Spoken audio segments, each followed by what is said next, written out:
And welcome into episode 5 of Sports Live in the 215. I'm Connor Okuda. As always, this is my big brother Tommy. How we doing? Like I said, I'm Tommy, and Eagles are 9-1. This is I guess post game day after podcast. We were lucky enough to be there at Arrowhead. It was both of our first times there. What did you think about the atmosphere? I thought it was absolutely electric. I said to you during the game, I don't know if you remember this, but it really did sound like a dome. Yeah. There was a huge echo there, and we were kind of undercover, um, and I noticed it during the national anthem. It was like about 3 seconds afterwards. Just like I don't know if it was the speaker system or it was literally just the echo of the stadium, but it was really cool. It very loud, super loud, um, and it really echoes. It carries, and it was very loud, great atmosphere. And like you said, I thought it was electric as well. Definitely one of the loudest stadiums I've been in, comparable to I guess Fog Field House here in Yeah, Kansas as well. yeah, So they love their loud stadium. yeah. It must be something in the water or something Yeah. out here. Uh, All right. I'm gonna get into the game a little bit. let's do it. All right. So for me, my main takeaway, the first thing I gotta mention, I think Brian Johnson was just awful. At the end of the day, I think that he missed a lot of calls and Yeah, he played really conservative. I think it seems like a lot of times he kind of just relies on the players to make the plays. You know, the first half it was a lot of QB draws, and then the second half we started it off with the 3rd and 7, our first drive. He runs another quarterback draw. And granted, we did score yeah, on a quarterback draw in the red zone, but it's like you're bound to eventually, right? That's the only yes. thing you're running. And it just didn't seem effective. And it seems like he's waiting for guys to make a play. So in the first half, just the first thing starting off, I don't think he was very good. Um, Moving forward for me, the second biggest thing in the first half was the absolute dominance of the Chiefs O and D line.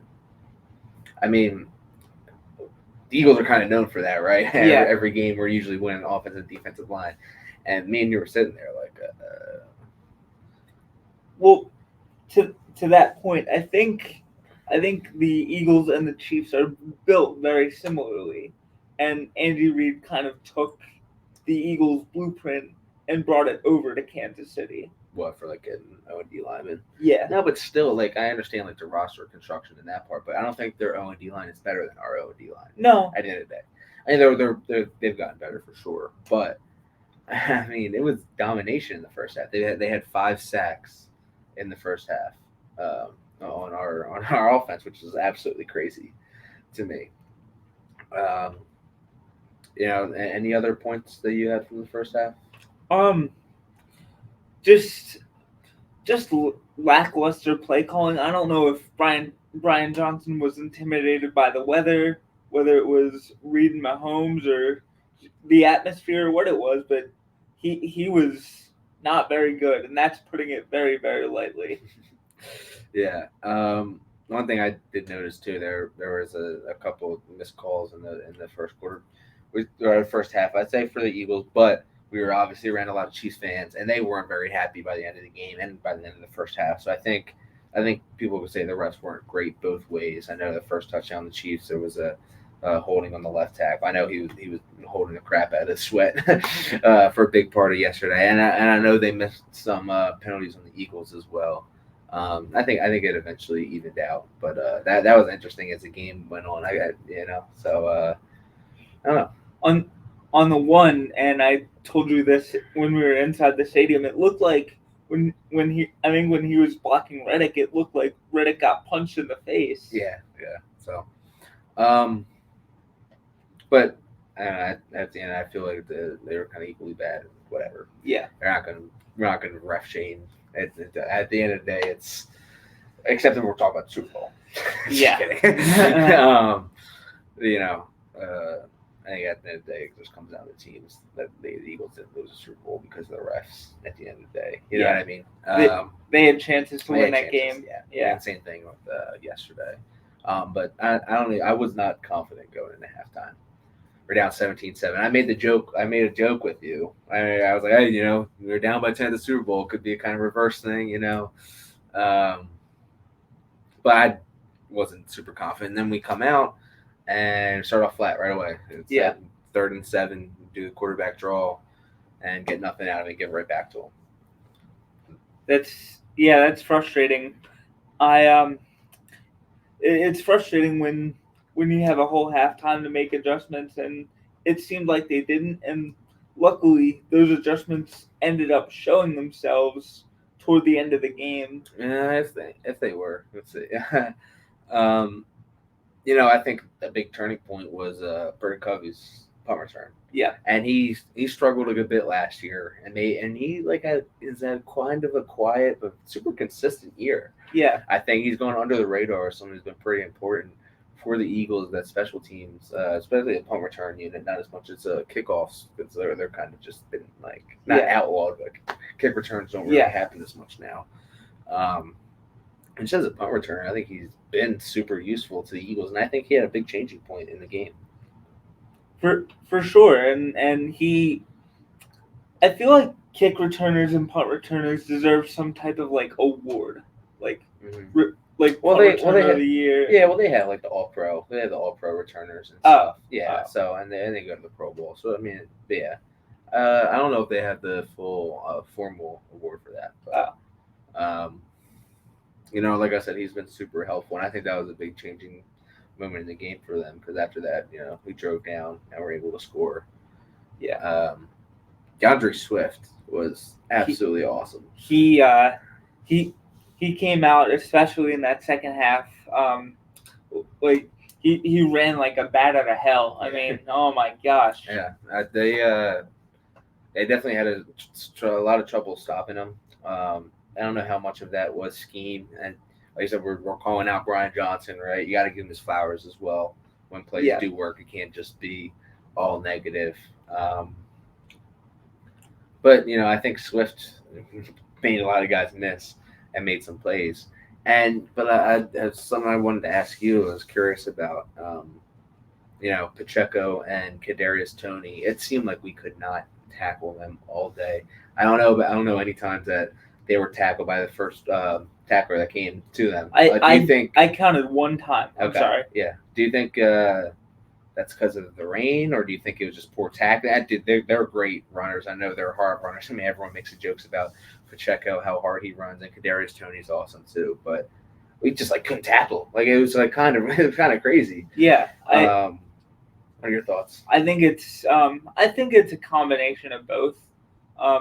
Two things can be true. Like the form on our tackling was bad. Like we didn't get our hips square to the targets, and the weather made us kind of slip and slide a little bit. Yeah, that's fair. That's a good point. But in the second half, and the defense didn't let up any points in the second half, and I think they were awesome all game. But I mean, that was just huge, and there were some huge plays. Bradley Roby, that punch out on Travis Kelce. Yeah.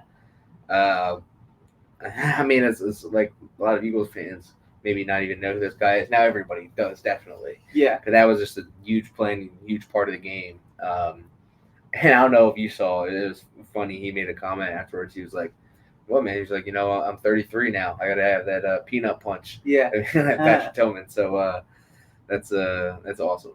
It was a great play. Good to see him make that play. But I don't know if you remember, we come out on offense and we get the ball at at 10, and we run two screens. One of us gets picked off. The other one's just super ineffective, and we end up going 3 now and punting again. So it's like Brian Johnson, I don't know. And there was another time in the game, too, where we got the turnover, and then we just nothing. You know what I mean? My growing up in football, my whole thing is I always love when you get a turnover. Let's try to make a shot. Take a shot. Let's try to make a play, catch them off guard. The defense is probably maybe a little tired. They didn't expect to come right off the field. They're like, crap, you know. Yeah. Let's take a shot. And he's just like super conservative, and we're lucky it eventually turned out, but it wouldn't have if our defense didn't play as well. Yeah. Um, One of the biggest points in the game for me, I thought, was that 4th and 4 from the 39 for the Chiefs, and Andy Reid decides to punt it instead of go for another kick a field. It's probably out of the field goals kicker range, and I win whatever, I understand, but you don't want to give us too good field possession. Maybe he thought he could pin it back. It was a great punt, and the guys just couldn't get back deep enough. But I don't know. It when he brought out the punting unit on 4th and 4, I said, "Yeah, are you serious? Let's go." And you think he's going for it for sure, or field goal or something, try to get points. Yep. In Andy's defense, however, the Chiefs' defense has been really, really good through the first 9-10 games. Like they've been really good. So I can understand the logic behind him punting it. Okay. Let me trust what's been my best unit this year. I guess, but I don't know. You got Mahomes and Kelsey on 4th and under 5. I think I don't know. Inside the 40, I think I go for it every time. For me, and we talked about it as well. Just to get in a little bit about Andy. In the first half, he used like 2 of his timeouts, I think, in the first quarter. Right, so it was like the same old Andy, the time management problems. Obviously, one of the greatest coaches ever, if not the greatest. But that helped us out for sure. So in the end, luckily Eagles were up, and we had the intentional grounding, which all the people around us were, "Oh, what do you mean intentional grounding?" It's like obviously it's behind line of scrimmage. You didn't get to the line of scrimmage, and then I'm sorry, but I jumped past the biggest play of the game. Before that, the talk was this week or this morning was about that final pass that Mahomes had to Marquez Valdez-Scantling. Yeah. And from our seats, we were end zone, so the Chiefs were going the other way, and we're sitting there watching the play. And from it, it's kind of like a good view. It's kind of like behind the camera view, right? on film. So it was kind of neat for us. But even there, you don't really see him come open until right before Mahomes throws. And from our standpoint, for me, it was one of the greatest throws I think I've ever seen in my life. I mean, the way the ball hung up in there, and he got it right to where he was going. I mean, an absolute perfect throw. Yeah. I think. And the anticipation was there, the spot, and Mahomes he was like, I maybe could have underthrown him a little bit and put it more in his arm, but dude, that was one of the greatest throws I've seen. If MVS makes that catch, it's a touchdown. Oh yeah, obviously, yeah. And it's a game-winning touchdown, and obviously we'll get a chance, but that would be big. So going forward, we are actually right with our takeaways. At the end of the day, you want to expand on your threes? I said red zone efficiency, running the ball, and winning the turnover battle, and the Eagles did all 3 of those things spectacularly well. I believe they were 100% in the red zone. Yeah, well, 3 for 3, 3 touchdowns on the red zone. I don't know if they were spectacular running the ball. I think they were pretty good. Yeah, running the ball. Obviously, in the first half, didn't dominate that, but winning the turnover battle was huge. They had less total yards, I think, passing yards, rushing yards, and the Chiefs, I think, time of possession. And the biggest change was the turnover battle. Yep. The fact that they had more turnovers than we did. So, it was great atmosphere. It was fun. What do you think are the biggest things going forward that the Eagles need to go and look for?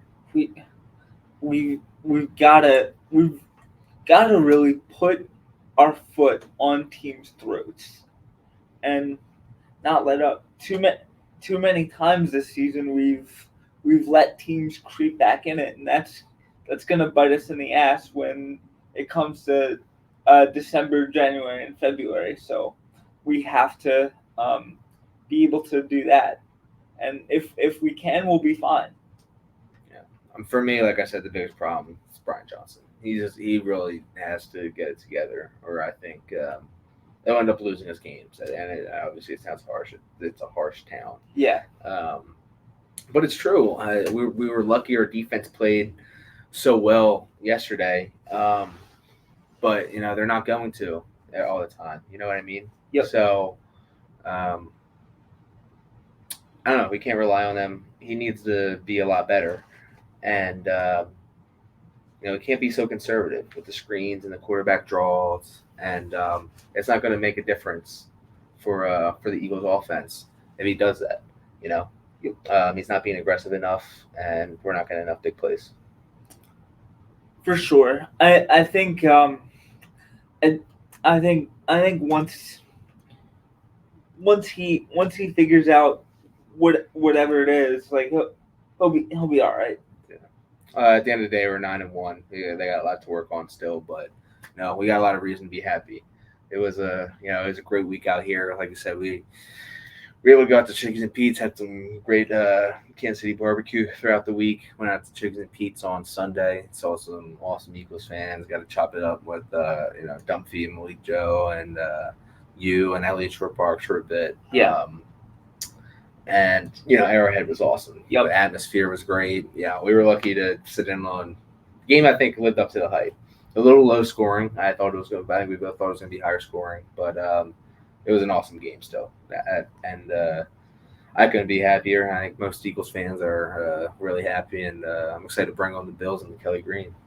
For sure. One more point before we move off Brian Johnson. Over his tenure in Florida, I think they were like first in passing yards, seventh in scoring. So in what, the NCAA? Yeah. Or SEC? And okay. That's college though, so yeah, but it shows that once he kind of understands the players he's working with, he can call plays effectively. So yeah, we'll see. Yeah, he's got to get it together very soon. Of course he does. We have a lot of reason to be happy, 9-1, but still a lot of work to do. Go Birds. Go Birds. Go forward.